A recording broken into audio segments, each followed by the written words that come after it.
you started wholesaling single family homes. Yes, O- ma'am. In Okay. January of this year. Okay, but never you've wholesaled a mobile home. No. Not Wow. even far off the park, which is a crazy Wow. thing. Wow. So you jumped from wholesaling single family homes to now owning a park. Can you tell us the details regarding that park?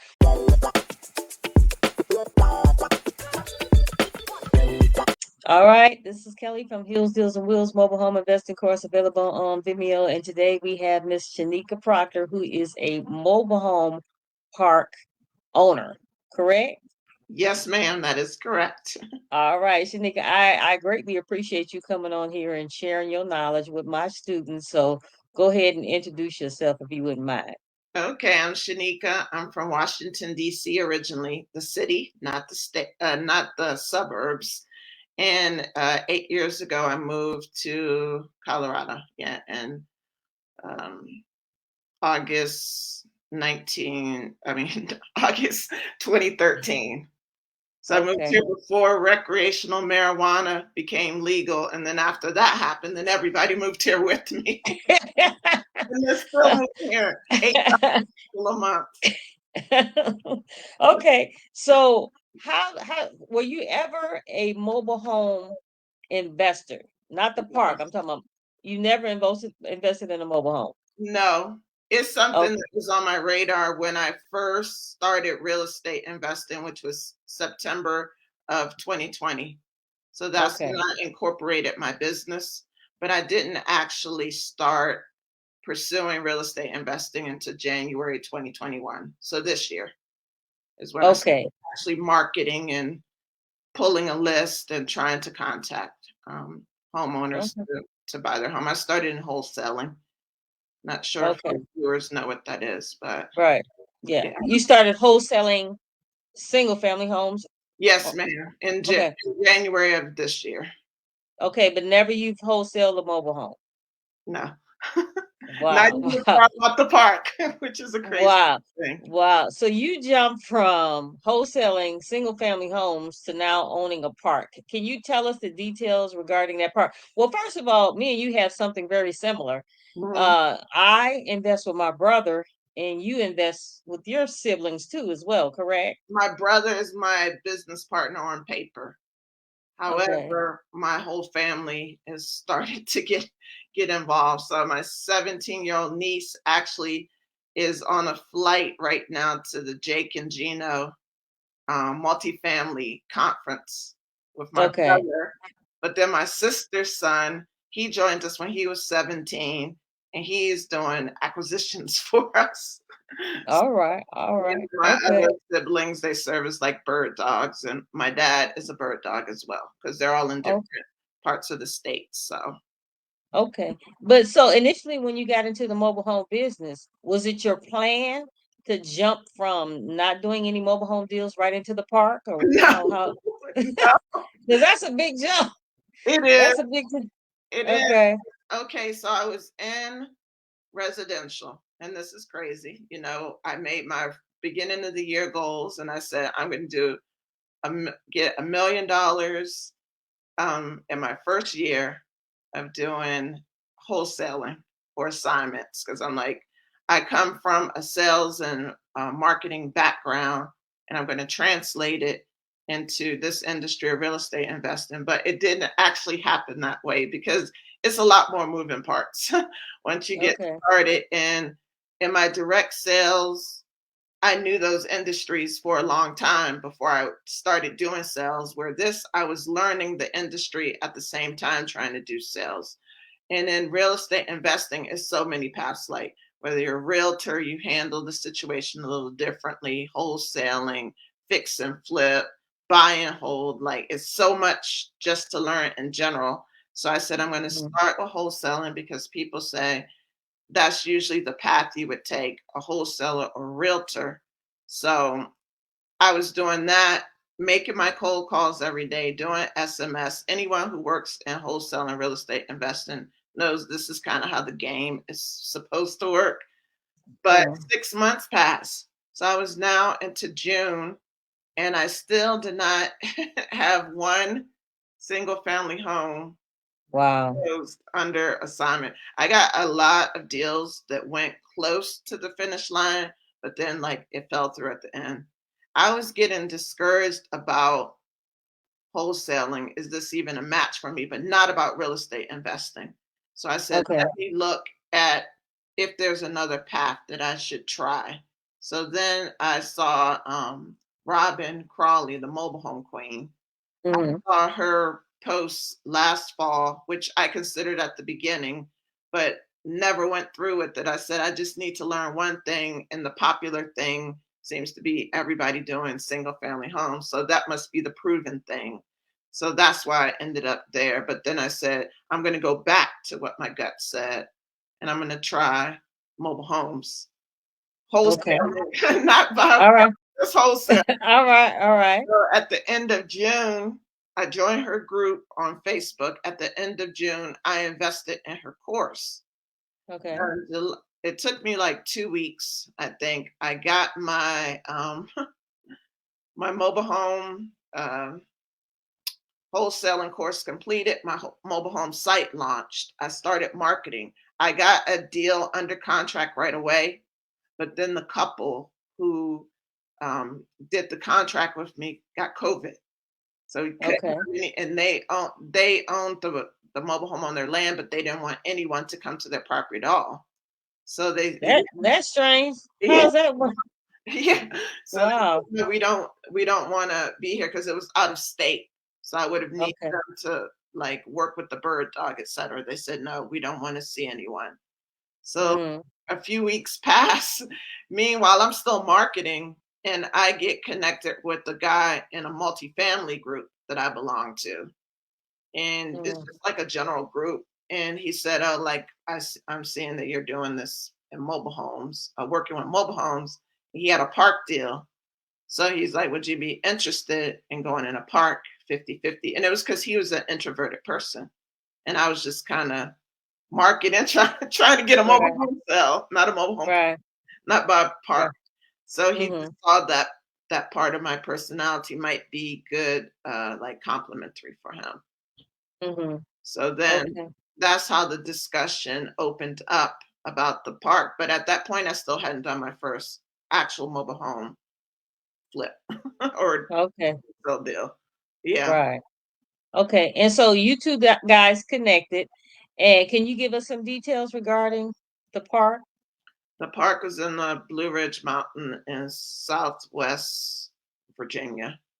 And Okay. what we were trying to do is we joined a free challenge where you had to get a deal under contract, try to raise money and try and close it within an 8 week time period.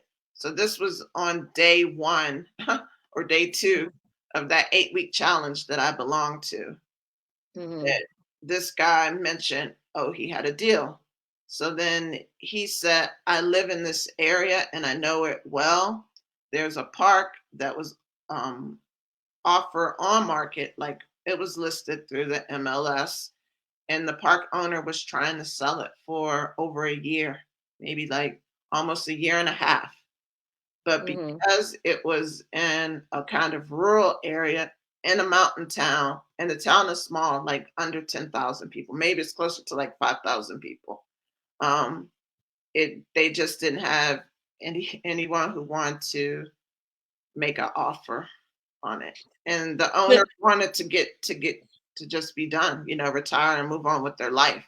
So they were very motivated at that point to sell the park to whoever was willing to move to the mountains and take Right. the Right. park. Yeah. So the population of that town is 5,000 people. That's pretty small, huh?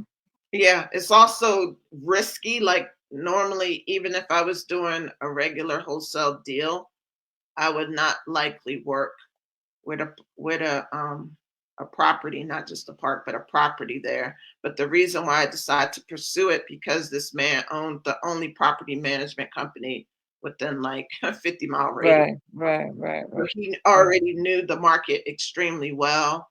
He was boots Mm-hmm. on the ground and he could address the potential issues we would have, like whether it's with the park or finding a property management company. So Okay. Yeah, so Wow. that's why I decided, okay, I'm gonna work with him. Yeah. Yeah, Shanika, I'm glad that you said it was kind of risky because a population that low is kind of scary to me. Mhm. So I'm glad it came out of your mouth and not Yeah. not mine. Okay, so can you give us some more details regarding the park? I mean, how many lots? Okay, so it's a small park, 15 lots, and this is another risk. It was only 50% occupied. And Okay, I I was ordered this book called Lifetime Cash Flow in Multifamily because it's something that I have been considering. Like I would like to go on a path maybe from wholesaling to fix and flip to multifamily. So I saw this ad and I went on the landing page, got a little discount on the book, ordered the book.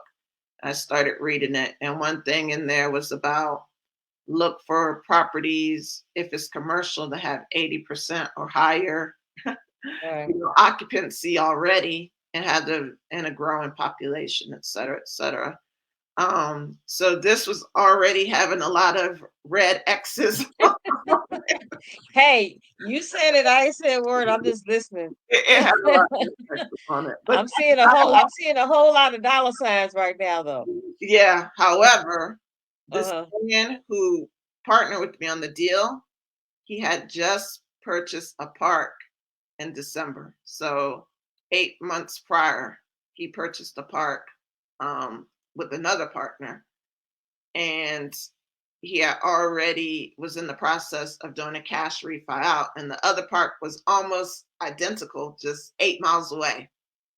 So he Okay. said, "Listen, if we go in and we fill this up, these pads, they individually will help to increase the value of the park." Maybe like $30,000 each once you get a tenant on there. Plus, this property has additional acreage. I think it had 10 acres that could be parceled and subdivided if we don't want to invest the money to grade the land and to build on it. Okay. So he said they already had an appraisal on this as is with no improvements. It's already worth like 229. This man Okay. is willing to sell it to us for 171. So we will already have equity in the deal, like off the Right. and our mortgage, with all the taxes and everything, will be roughly like at 1,000 a month, and the tenants' lot rents are way under market value. I think the going rate in the area was 375 or so, Okay. and these tenants were paying like one 125. However, they were also paying for their rent to own Mm-hmm. for their trailers. Okay. So we So mhm. I'm sorry. No, I'm sorry. an opportunity to kind of make some adjustments there to not give them a shock um, by Mm. substantially raising their rents. So are you afraid that if you raise their rents that some of them might leave? Because you said they're roughly at one something, right? And Mhm. you might go to 375. Correct, but I'm an empathetic person. I'll say it sometimes Mm, gets me in trouble in business, but most times not. And so we have to do the math and determine why are these trailers like older models and these people have lived there forever. They love their little mountain town. They prefer not to leave. They don't really have a lot of housing options there. So how can we work the numbers to keep them around the same amount? So mm, in that case, we convert their park owned homes to all tenant owned homes. So now let's mm, save them some cash, and then we raise the rent, but incrementally, not do it, um, all at mm. once. Right, right, We'll give people time to um, get we're in the second right, half of the year. We're going to be going to mm, the holiday season soon. Let people do their little stuff that right, they don't have the opportunity to do otherwise, and then get mm, well advanced notice at the beginning of the year, we're going to make a few upgrades in the park. We're going to fill all these other lots, and then we're going to raise your rents. And then at least we have given them substantial advance notice. Um, they have time to tell us, and then we can know if we have to go look for other tenants or not. Right. But we're Right. trying to be fair to them. So that's how we Right. decided to approach that. But also by making them tenant-owned homes, we no longer have the responsibility. If something goes wrong, that's going to be on them to get it fixed or whatever. And also we Mhm. save a lot of overhead by not having to have a property management company aside from, shoveling the snow and Yeah. maintaining the lawn and etc. Mhm. So Shanika, after you talked about the 50% occupied. So how many of those, when you purchased it, were already, was still owned by the park? All of them. Oh, all of them. Okay. Yeah, Okay. we And switched then and we switched uh-huh. everybody over to tenant owned. Okay. Mhm. Okay. Okay. And then how did you run comparables? You said there's only one other park around in the 15 It- mile. No, it's a few more parks there. So we use a local real a broker, commercial broker to help us find the comps. But Mm, there's another park 8 miles away that this man okay. owned.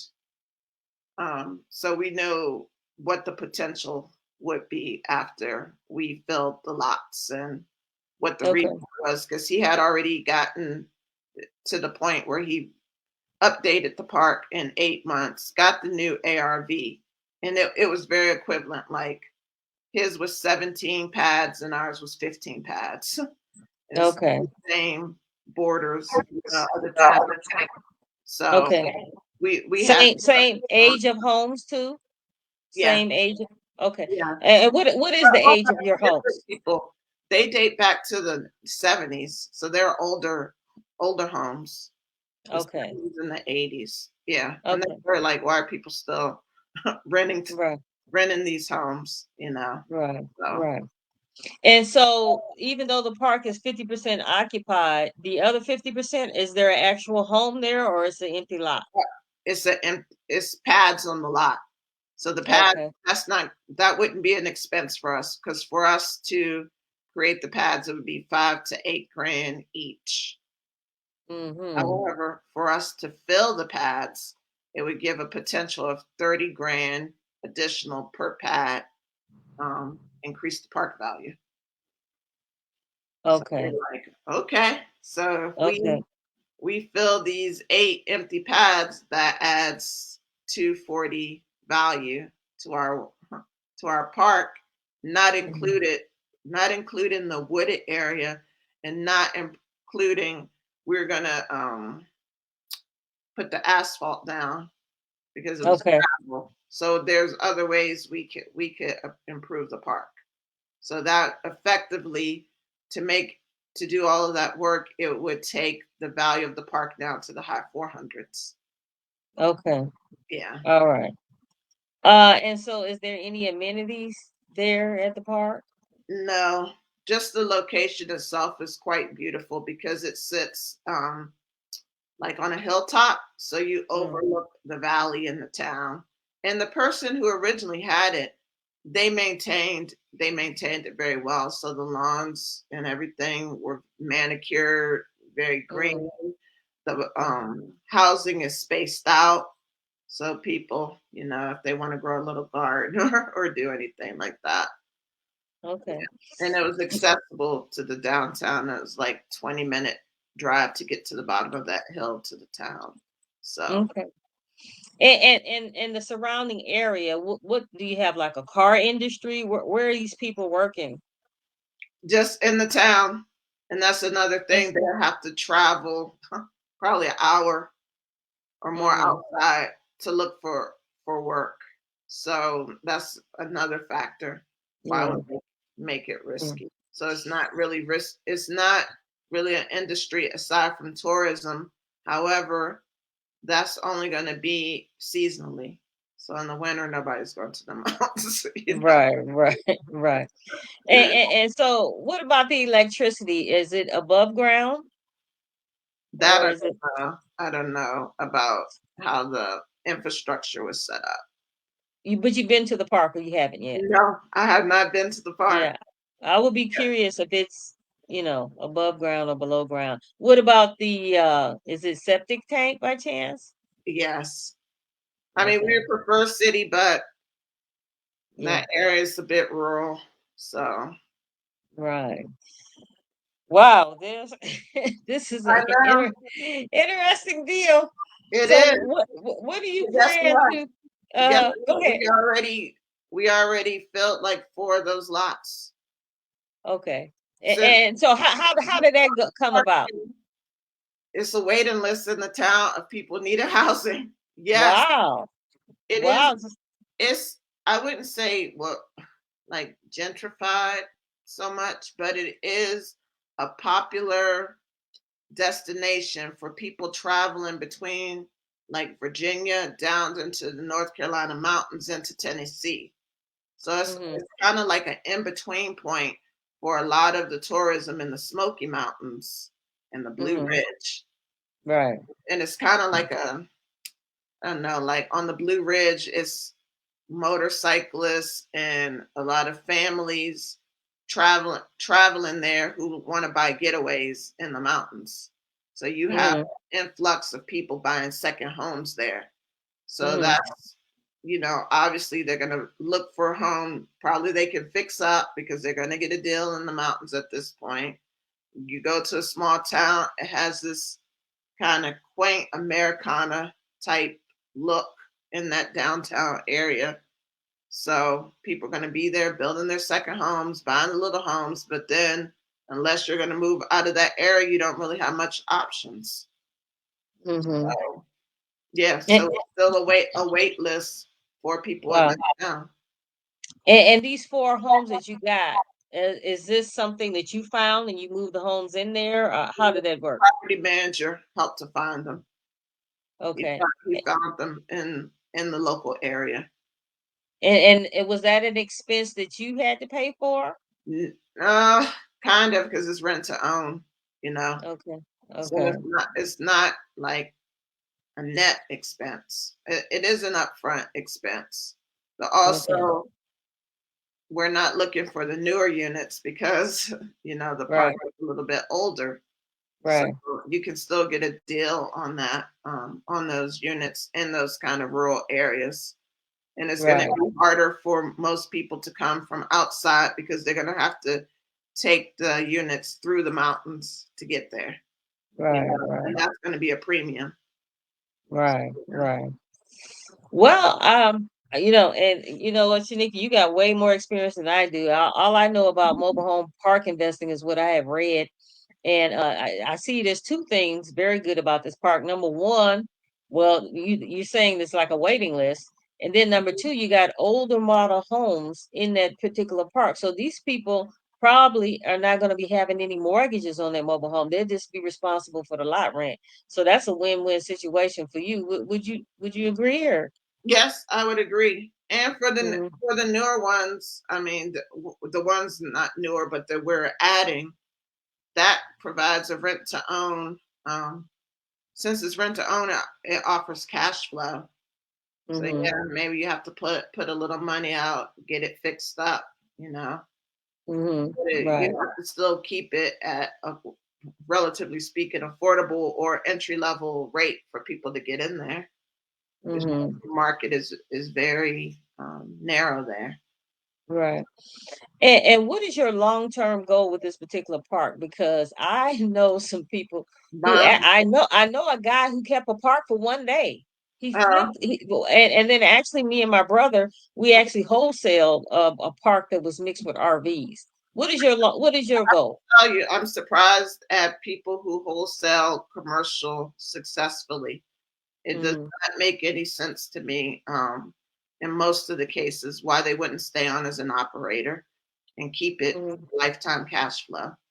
So my goal, mm-hmm, like after I got this park, I went all in on commercial. I'm not going back to residential. There's no way. I know for a lot of people they can't do it because wholesaling is cash now and commercial is a long-term play. Like it's for cash later, but cash every month. So my goal is like I want to get to build up to 100,000 a month in cash flow for my passive Mm-hmm. revenues. And I'm only looking for the larger properties now because those allow you to hire a property manager. And Mm-hmm. and the property managers in the commercial space, especially the ones that have national presence, they do everything. So they manage your construction crews, they send out the checks to all your private investors, they handle the evictions. So no, I'm going to be collecting my check every month at the beach, and then if you have an issue, you call the property. Why wouldn't Okay. somebody want to do that? You know? And Okay. after it, I mean, yeah, there are some times where you could go to a market that's becoming gentrified per se, and that the property value could increase a lot in the next maybe 3 to 5 years is not expected. It doesn't mean like your cash flow could necessarily increase a lot in that same amount of time. However, if a building like double in value, you could refi out and you can still hold it or you can just sell it for a profit. But my goal is to build up properties, and I don't have children at this point, but I could still pass it to Right. my niece or and my nephews, and they can have a check coming in every month. It took a while for me to like for it to click. I'm just like, Mm. why does someone only want 100,000 a month? You know, that's just like they're going to get 1 million a year in income. If I did wholesaling and scaled it, I feel like I could do more than that with a team. But you have to think Mhm. about it. On January 1st, you wake up for for that year, you already have $1 million coming, Right. to Right. you, and everything else is just a bonus. So why would Right. you want $1 million automatically? Like, no, Right. you're gonna still just keep getting your checks every month. So I wasn't in a situation where I needed to have cash now. Yes, I prefer it, but if this is a matter of in the spring we cash refi out, the amount we would cash refi out is around just under 200,000. So Okay. after That's the price of a home. That's the price of a home. In yeah. other words. But Yeah. now could be just cash in the bank for me to use on Right. another project. And the other thing about multifamily is if you can, which I am, use other people's money. It doesn't matter. That's, I think, just a lot of misinformation about that. Right. Because why was I in wholesaling and trying to get this experience? I'm going to save my cash. And then when I get to this certain amount, I'm going to invest in a property to fix and flip.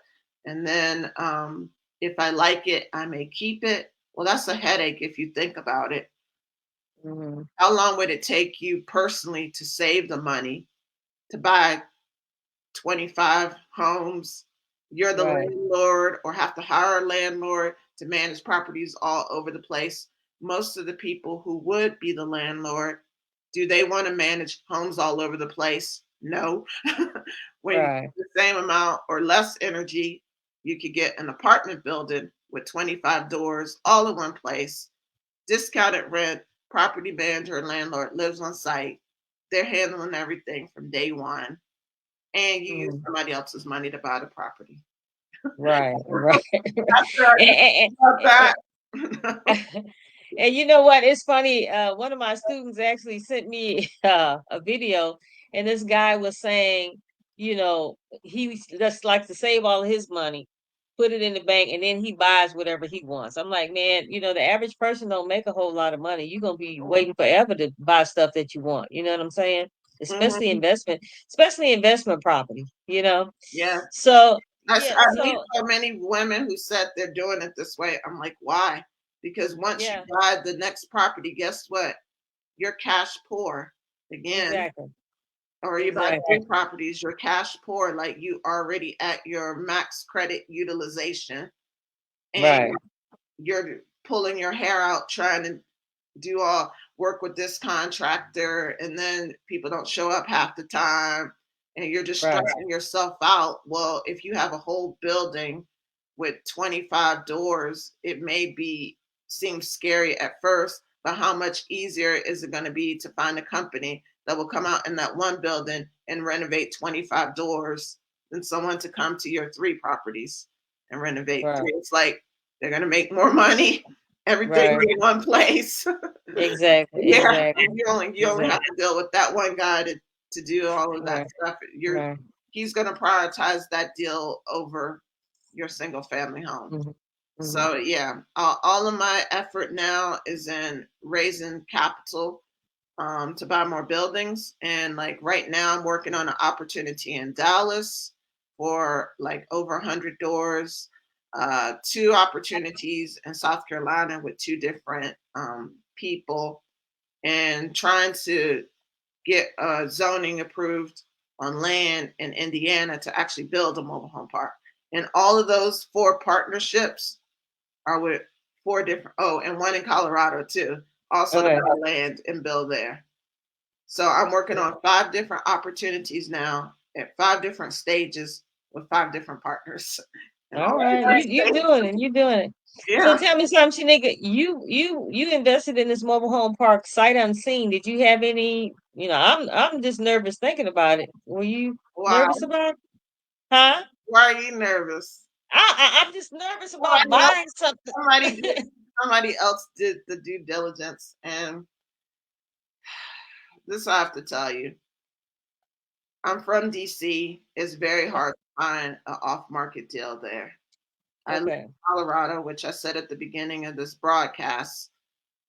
Everybody's moving here. The property that I um, acquired back when I moved here 8 years ago is now nearly triple the value, and that's Wow. such because of the shortage of housing, and it's not affordable anymore to live in Colorado. Everything is becoming developed. So the only way I can do business, I'm going to have to develop partnerships, most times with people I don't know who are more Right. experienced in the space, and the best values are tend to be like in markets that are still up and coming, we'll say. So, you may have to look in rural places in Texas and southern Right. US or the Midwest or somewhere that the population is starting to increase.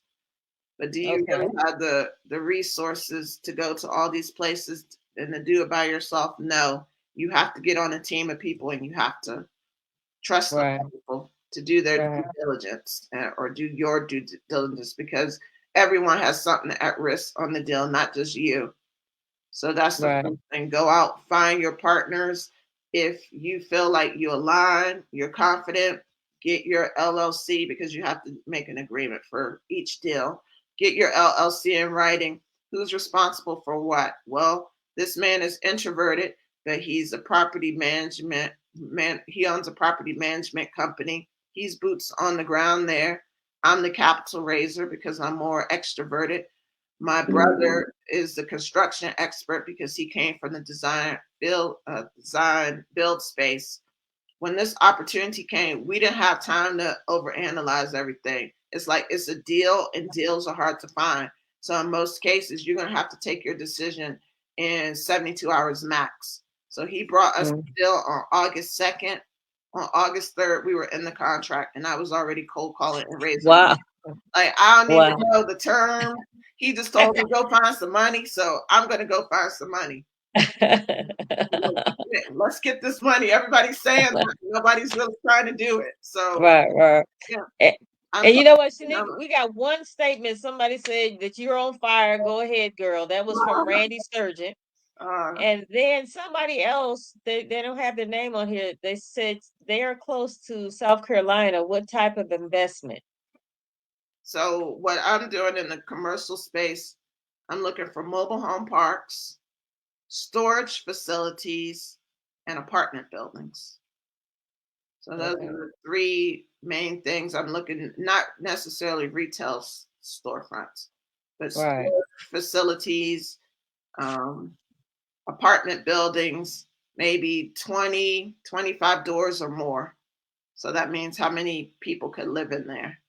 At least 20, Okay. because when 25 pads or 25 doors, because that's when you can usually afford to get a property manager or someone to help you manage Right. those Right. tenants. And the cash doesn't matter, like whatever it costs, it doesn't really matter. It's about if it's a deal or not.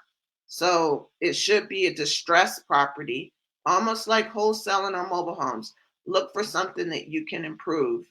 And anyone that understands the concept of BRRRR, for buy, renovate, refinance, repeat, I'm doing pretty much the same thing, but on a larger scale.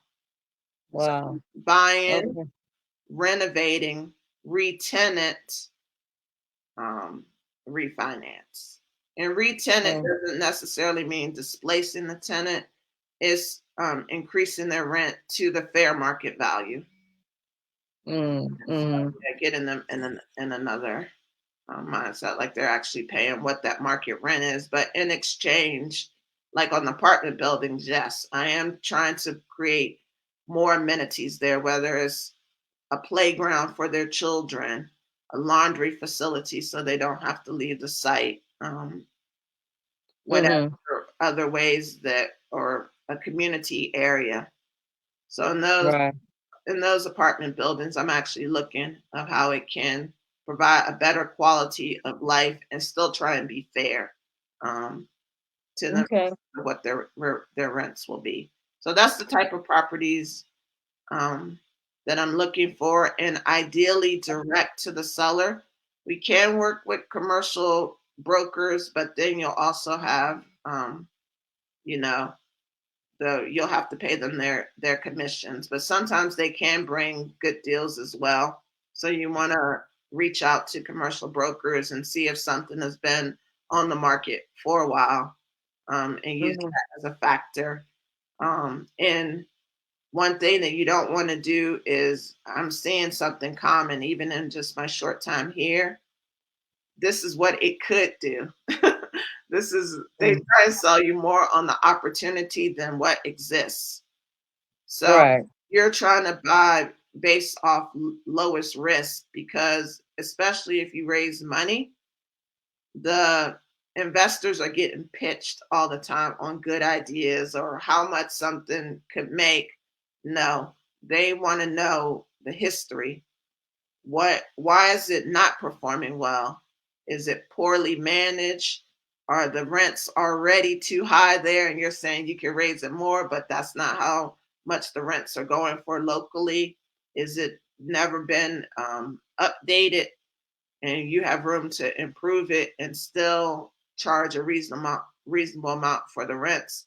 They want historical data. They don't want to know what's the wild thing you're going to do in the future. They want to know, if I give you 50,000, 100,000 to put into this project, how are you going to make sure I get my money back?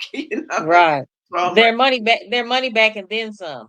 yeah, and Yeah, yeah. yeah, I know they say a lot, they talk a lot about like cap rates, but not that's not even a good gauge. Like usually how it's supposed to work out, the cap the higher the cap rate. To lower the risk. Yes. But Mm-hmm. sometimes people have gotten very savvy on how they present the numbers. That this is going to the current cap rate, and this is the Right. uh, Of course they're gonna show you paperwork where the cap rate is high. That's for sure. yeah, so Yeah. you want to talk to have someone that works with you in the commercial space on what they call underwriting, a person that's very knowledgeable on how to analyze the deal to kind of tell you what the true risk is, and at what Right. period, if they make an investment, will this property be in the positive and start to generate cash flow? That's the type of info that they want to know. And this is another reason why when you go in commercial, you have to be comfortable on a team, because this is so much for one person not only to manage, but even to learn like what all this stuff means. Like me, Right. I know a little bit about the design side, how to do an estimate, and that's because my brother's my partner, and he has 22 years in construction, so I know like how to do some basic things. But Right. no, if we need to know on scalability, how long this project's going to take, how many labors, how many weeks. No, he needs ask him about that. Or the Right. Right. infrastructure, he needs to know Right. that. Underwriting, we have another person that does that on whatever team we're in. We make sure we have an underwriter who can explain all the numbers to the investors, and then I'm the capital raiser. So I have to go out and pitch. It's almost like when you do cold calling for wholesaling, but I feel like it's a little easier because you're business to business. So people aren't Right. pricing you out per se. You know, Right. Right. Right. you're in a business conversation with someone who understands business. So number one, they're more receptive to take the call in the first place. And then number two, you know, you're you, that one part is looking for the property and finding the deal. The other part is raising the capital. So when Right. I go Right. out and I'm calling people blindly. When I first started dialing, I didn't have an investor pitch list. So I just started calling people in my personal network who I knew that ran businesses and were doing relatively okay. So I said maybe they could afford to do this or might be interested. That's who I called on my very first day. And then by the Mhm. third day, I was getting bold. I just started calling people out the LinkedIn, out of Facebook groups, like yeah, because I'm like, I need to get this buddy. I'm gonna sell this deal. But yeah, it took 19 days. So August 2nd, I was presented with the deal. August 21st, the park closed. So that's how aggressively like Right. we were all Right. moving. Right. Well, you know what, Shanika, I said we had. Well, the young lady. I shouldn't say she's young. She's my cousin, my older cousin, much older cousin.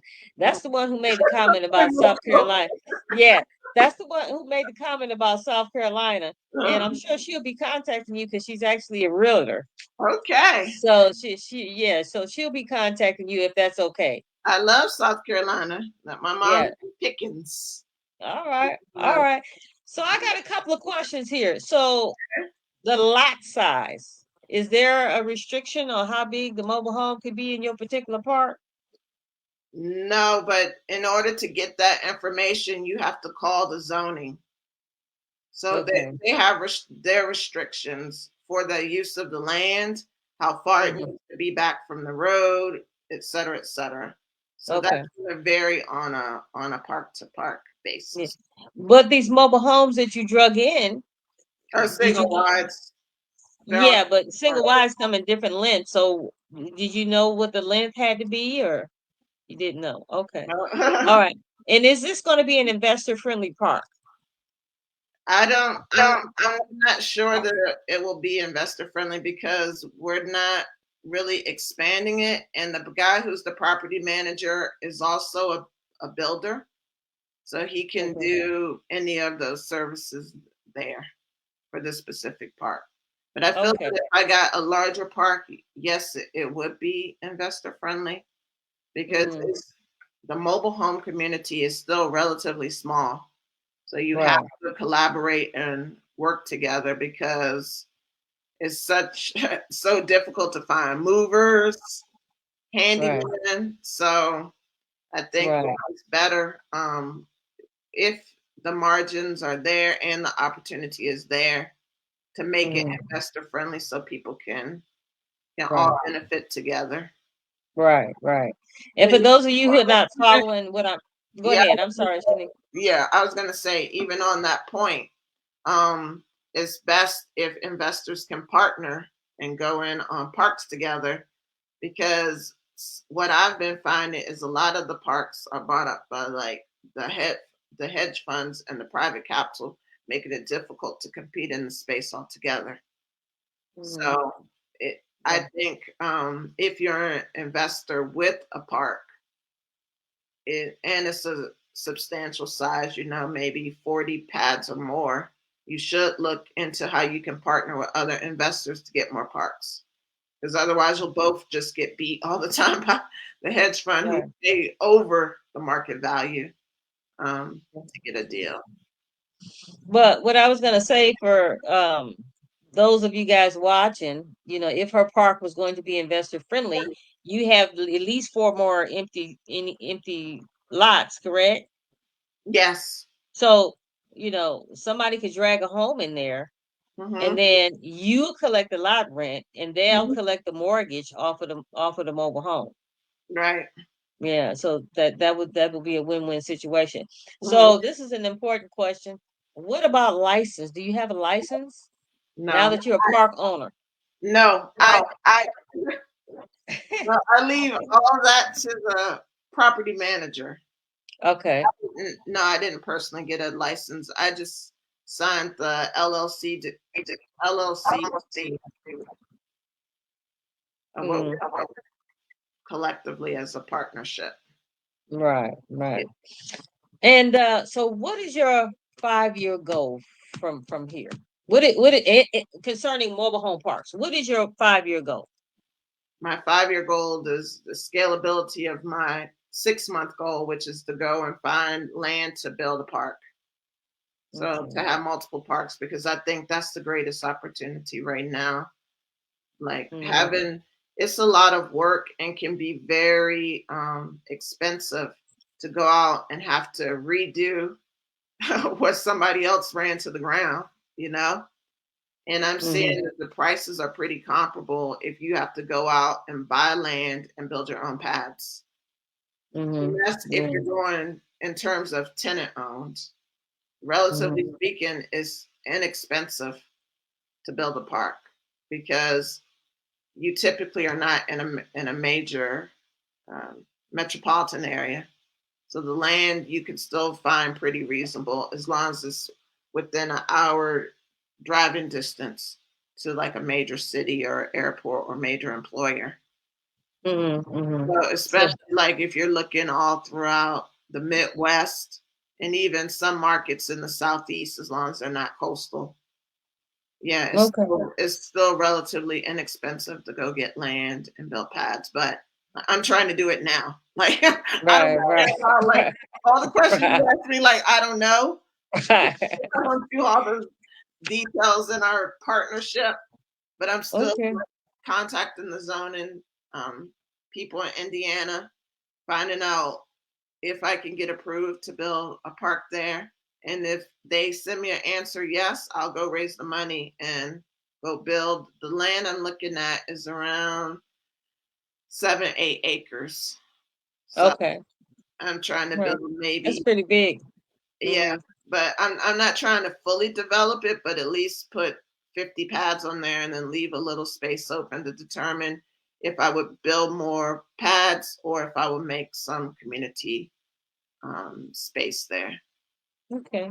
But yeah, so my 5-year goal would be around just owning my own parks that I actually built.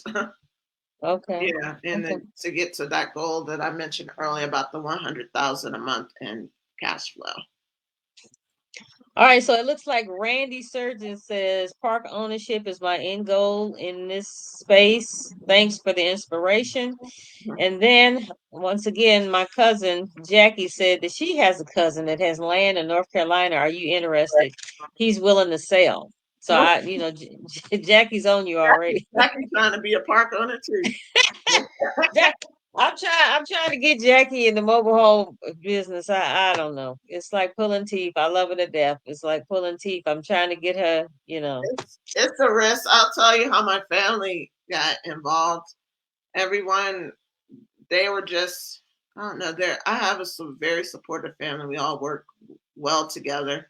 But in the spring, my brother and I, even though we weren't producing, income at this point, we decided for our family vacation, we do a vacation together near the anniversary of my mom's passing. Oh, I'm Well, sorry to hear that. yeah, Mm-hmm. like 2 years ago. So it was really hard Mm-hmm. because we're all very close to her. But Mm-hmm. so we did We rented a lake house this year, like really nice, something better than normally that we would normally do. And then that when they all came there and they were shocked by like what they saw, we started talking about what our goals were and what we were doing in real estate investing. Everyone saw that we were really serious and they're about like this lifestyle could be pretty good for all of us, when we like Yeah. it down in that way. And then everybody just started saying, how can they support us?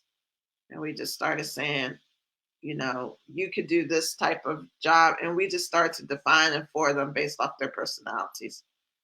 Yeah. Mm. And now Okay. everybody is just like, if we need a bird dog or any kind of support, they're Mm. down with it. Like, Right. even though Right. my two sisters are not entrepreneurial, one of them says she saw that a thing that people are doing now is renting land in along popular long paths. Mm-hmm. Truckers put their trailers there while they go I in. was, I was, I was just about to bring that up. Go ahead. Yeah, so she's like, I think I'm gonna get some land to do that with. Yeah, but you know what, Shanika, when you said you had some empty acreage on the back of this mobile home park Hmm. you bought, I was thinking, why don't you put some trucks on the back of there? Yeah, Make a different entryway and have the trucks, because the trucks got to sit somewhere, and there's a lot of mhm, people in the trucking business these days. yeah. I'm seeing people that I know on my network all trying to buy trucks now and Yeah, start dispatch businesses. That's becoming right, right, right. fairly common now. So two final things. Number one, can you give us somebody some words of wisdom who's trying to get in this business? And then the last thing, and I hate to say it because I know Jackie going to be contacting you. Can you Good. give us your Don't contact information? don't So question Jackie. words of wisdom and your contact information. Don't question Jackie. Well, the biggest thing is not waiting. I'm just sometimes I'm really sad when I see people that do follow up with me or was talking to me at the end of the year. They're going to do this, that, and the other, and they're still like, I don't know. I got to see those numbers. I got to get my money together. Like, just get on a team and or partner up with somebody and just go for it. Because I'm just like, your life is not. You're not making any improvements, and for you, for your family. Like once you get into it, and it's gonna be messy, yeah, and overwhelming in the first deal. But once you get into it, you're gonna be like, why didn't I do this sooner? Jackie better call me. Don't discourage Jackie. Oh, She she better gonna call call me. you. She Her and gonna call Randy you. both they could be owners. And yeah, so that's the one thing. And I always say that um, God doesn't call the people that are already equipped. He equips who he calls. So if you are a person that saying you keep seeing signs or you've been praying on this, well, he's just going to put in all the missing stuff for you. You just have to get out there and do it. It'll be lonely at first, but that's because he doesn't want people around you to be in your way. So he just want to see, do you really believe in what that thing is that you're trying to do? But if you're going around and you never really notice mobile homes or mobile home parks, now you see them whenever you're driving. Like, he's giving you the sign, just get out there. And you might even feel like God showed me the way, and feel a few days or a few weeks later, stuff is getting wrecked in your life. Why is all this bad stuff happening? It's like he's moving everything and everyone that could be a potential distraction for you to see, Right. are you still gonna keep doing that thing? So that's what I discovered when I said I'm gonna do it. A lot of friends are like, "Oh, I'm down for whatever. I'm gonna help you." And then when I started doing it and have success, I saw that people weren't clapping for me when I was winning. When I finally Right. started That's winning, sad. they just Mm. bring up some old story. Remember back when such and such. No, I don't. I've like a while ago.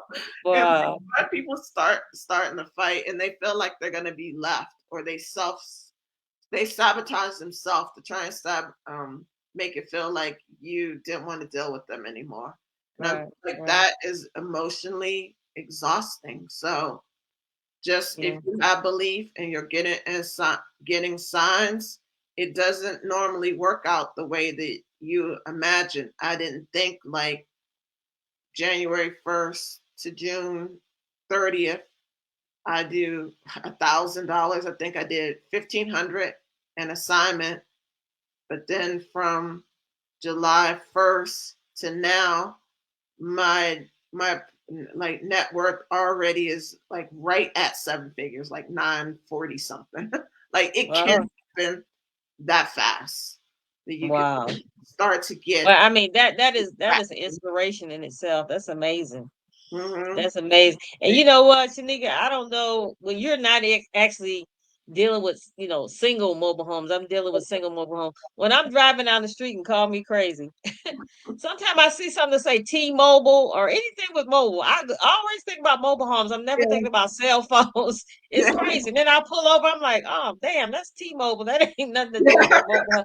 Now my brain is mobile home, mobile home, mobile home. Right. So how And your can we? connectivity. How many Yeah, people are you now crossing everywhere that you never even knew? There's someone right. mobile homes tell you, oh, I do mobile homes too, girl. Like, Yeah, I didn't yeah, even exactly. know. Yeah. Exactly, exactly. So, Mm. Sanika, I appreciate you coming on here so greatly. And Jackie done asked me about 50 million times, how do we go about contacting you? How do my students go about contacting you? Maybe to They fill up your lots or anything like that, or any, yeah, just JVs. look up my name. I'm on Facebook, LinkedIn, all the socials, and on Instagram and Twitter. My handle is Build with Shoni, Shoni. So yeah, Okay. they can write me, and I always say it.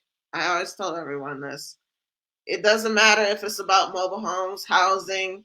If you're going through a life situation and you just want to deal with a neutral person who's going to listen and try and help you get out of the funk, like you can call me, you can contact me about whatever. It doesn't have to be about housing, because sometimes it could be a block that you have, that why you didn't move forward, because you just don't know who you would be openly discussing. So I'm a neutral, non-judgmental person. Just write me Mm, and talk about whatever. yeah. Get it going. All right. Gotta have All right. I mean, one of these. your whole story was beautiful. I appreciate you. Thank you. I All appreciate it, right. All Kelly. right, guys. There you have it. Miss Shanika Proctor, and she's a mobile home park owner, doing the thing, doing the thing.